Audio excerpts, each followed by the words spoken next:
So I tweeted to one of the developers of Cura an idea that I have for what I think would be a killer feature. Um, I hope that's not annoying tweeting an idea or they hear that all day long or something like that. Anyways, here's the idea. And I know it can be done because, what's that, 3D printing nerd, he has a thing where they're making like face shields to donate.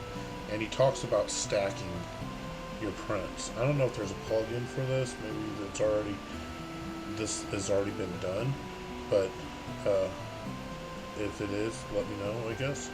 But anyways, so here I have my build plate with stuff to build a robot arm, the MK2, whatever it is, and this one's the version with the larger stepper motors. So it has a lot of parts to it. So I'm trying to like position them right on there, and then I use the feature, the experimental feature. What is it? The draft shield.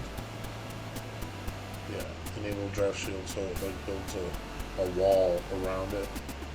And I've had a lot of success with that. Anyways, so I'm running out of room, and I got a lot more parts. I'm using ABS for this, which I don't use ABS a lot, so I would just like to do like one print. Even though I know that this print's going to probably be like alone 13 hours. I'm going to move it. We'll see how long will this be. Okay, so where it sits, that's 14 hours. But what I would like to do, I would think would be cool, is if there was something over here or somewhere where you could click something or an add-on or something like that that says add build layer, right? So right here, like right there, it just adds a whole nother layer, and you could just go, let's see, right over here, so it's going to go down, something like that, like right there.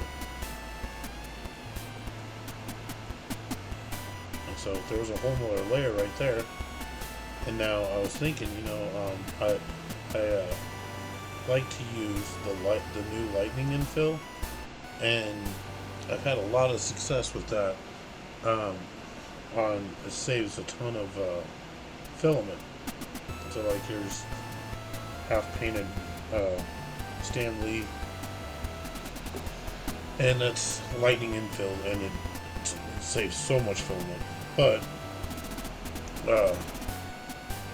I would think doing something like this, you kind of need some sort of algorithm to save filament also. You don't want to waste filament.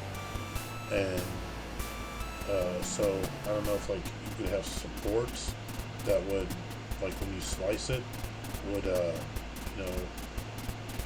through every single one and figure out what's the most economical way to do that. And I think what would really be cool is if you were doing that and you have a large build volume,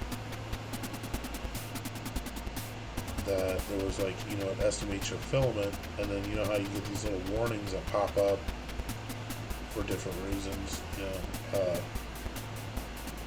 if it said, you're exceeding 350 meters, or, like the average amount that's on an average spool of plastic. So, yeah, that's the idea. That's the bottom line. Alright. If you watch this, thank you. I appreciate it.